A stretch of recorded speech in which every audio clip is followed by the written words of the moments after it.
Hello everyone, नमस्कार। स्वागत है आपका पल्लव IAS एकेडमी के यूट्यूब के इस चैनल में। दोस्तों, स्वागत है आपका। उम्मीद करते हैं आप लोग अपनी तैयारी में लगे होंगे और रेगुलर अपनी अपनी स्ट्रेटजी से काम कर रहे होंगे। 2 मंथ्स शेष हैं एग्ज़ाम में। 2 से 3 टिप्स देना चाहूँगा आपको। सबसे पहली टिप्स जो बहुत इम्पोर्टेंट है वो है करंट अफेयर्स की। 7 से 8 मंथ्स का करंट अफेयर्स आपका प्रॉपर तैयार होना चाहिए और विद रिवीजन के साथ। ध्यान रखना है, करंट अफेयर्स को बार बार रिवाइज करिए।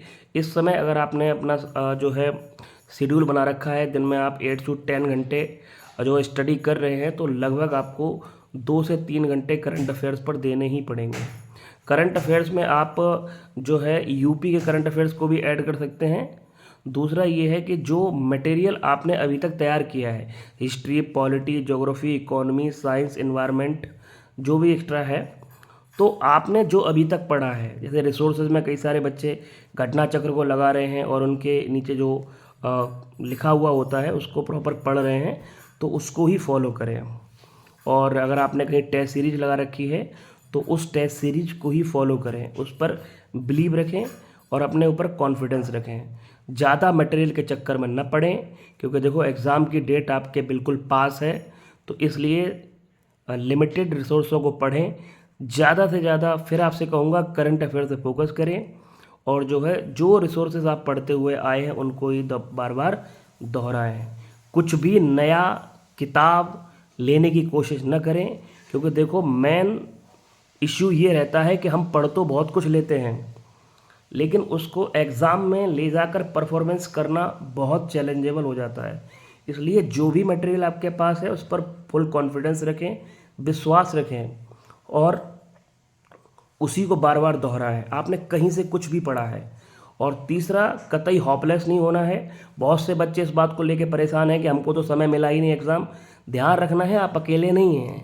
7 से 8 लाख जो है फॉर्म पड़े हैं UPPSS में, और जिसमें लगभग 5 लाख बच्चे PT देने जाएंगे।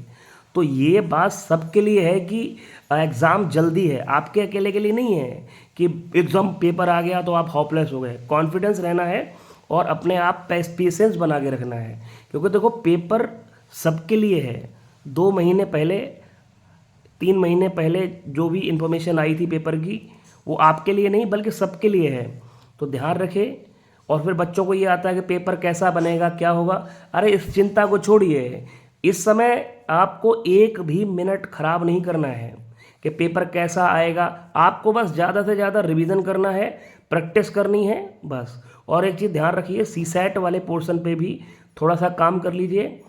अब CSAT में जैसे बच्चे बहुत से मैथ को लेके बहुत कंफ्यूज होते हैं, ज़्यादा टेंशन लेने की ज़रूरत नहीं है। मैथ आप नहीं करेंगे तब भी काम चल जाएगा। हिंदी प्रेपर कर लीजिए, उसमें जो डिसीजन मेकिंग का कुछ पार्ट आता है वो कवर कर लीजिएगा। कॉम्प्रिहेंशन आता है उसको कवर कर लीजिएगा। रीजनिंग आती है और कुछ अदर चीज़ें आती हैं जहाँ पे आपको रीजनिंग से रिलेटेड कुछ क्वेश्चंस मिलते हैं।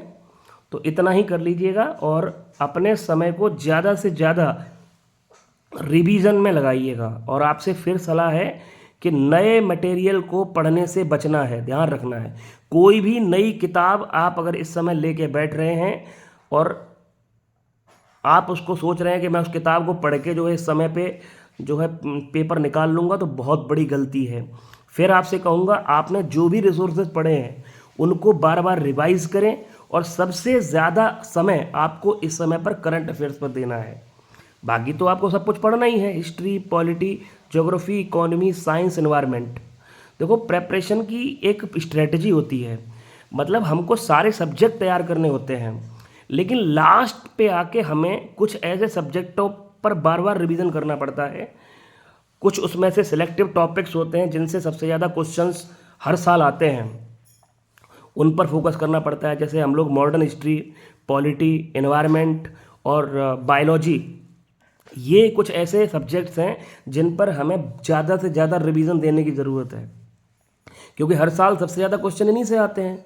तो करंट अफेयर्स और ये जो मैंने आपको बताए हैं लास्ट समय पे, इन पर ज़्यादा फोकस करें और नए मटेरियल को लेने से बचें।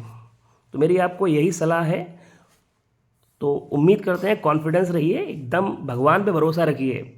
और जो मेहनत करते हैं ना बच्चे, उनके साथ भगवान भी होता है। कॉन्फिडेंस रहिए, एकदम बेहतरीन तरीके से तैयारी कीजिए और भगवान पे भरोसा रखिए, मस्त रहिए। और फिर मिलेंगे फिर एक तुरंत 2 से 3 दिन बाद नई वीडियो के साथ। और पढ़ाई करते रहिए और भगवान पे भरोसा रखिए और खुद पे भरोसा रखिए, क्योंकि खुद पे भरोसा रखेंगे तभी तो आप आगे बढ़ेंगे।